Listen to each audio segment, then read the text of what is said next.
Thank you both for joining us. Before he left the United States, President Xi gave a written interview to the Wall Street Journal. He said it is natural for China and the U.S. to have some differences. He called for a view of a larger picture in approaching China and U.S. relations rather than just focusing on those differences.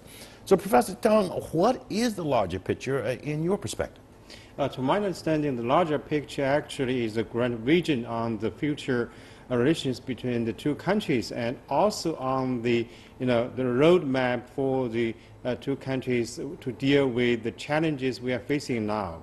And we all know actually that our international community has been under a transition from the traditional situation to a very profound, complex situation. Now, for example, the multilateralization of global politics. Actually, today, no one country can, completely dominate the international affairs. Only, the common and the cooperation can give the international community a good platform to move forward. And the globalization of world economy also made the interdependence on every aspect of our social life very important part for the relations between two countries. So I think while facing new future, new situation, China and the United States should cooperate. So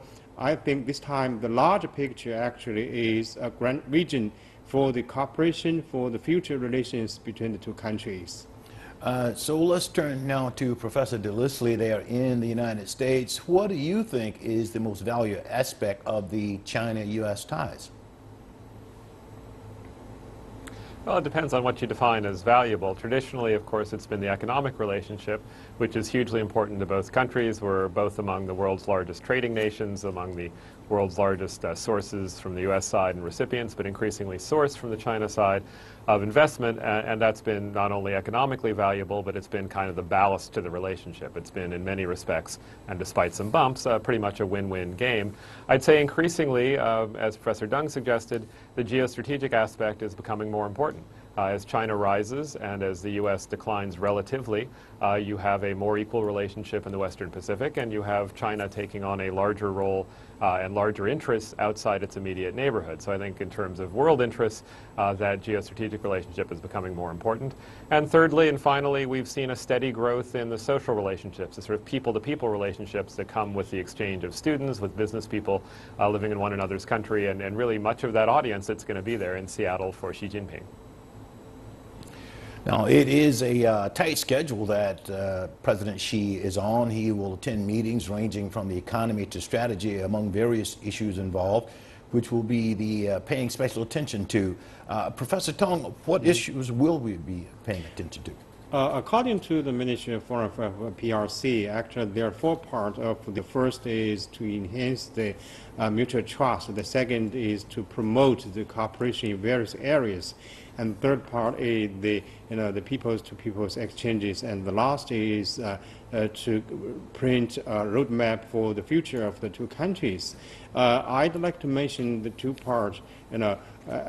First is the economic cooperation. Actually, during the meeting in Seattle, our president will meet the top leaders in business in that city, including Microsoft and Boeing. So this is a very important part for China and U.S. relations. Last year, the total amount of trade value reached $550 billion US, and the momentum is still very strong. And the cooperation economy also, faces new challenges. So how can the two countries continue such cooperation? For example, the dialogue or the negotiation for BIT is still underway. So this is a new area for the two countries to cooperate in trade and economy. And another sector I'd like to mention here is the peoples-to-peoples exchanges. Our president will pay a visit to a high school in Seattle and also listen to the class during the while. And so this is a very important tradition for our foreign diplomacy, and also show the style of President Xi to be very close to the public, and he will listen carefully to the ideas from the public, and of course, for example, the visit to the high school, as we all say, the young generation actually is a future of the country. So I think this is also a future of the relations between China and the United States. And Professor Delisle, what do you see as the top issues that are to be involved? Well, I think in some ways what one always looks for out of state visits and summits is some clue to the overall tenor of the relationship. So we can point to a lot of bright spots in the relationship, cooperation on a number of global political issues, what is still a strong economic relationship. You know, in both those areas there are, of course, some bumps in the road as well. So I think at this time of relative complexity and some flux in the relationship, it's a question of what the overall tone is. In terms of specific issues, I think the two that it may be most important to watch, because they are the sources of greatest contention and yet also areas where relatively concrete progress might be possible, are the cybersecurity issues and the maritime security issues. I mean, those are areas where the U.S. and China have some quite concrete disagreements that are fairly significant sources of friction, and to the extent we can see progress on that, even in the form of an agreement to talk or a sort of framework for proceeding to address them, that would be a very welcome development.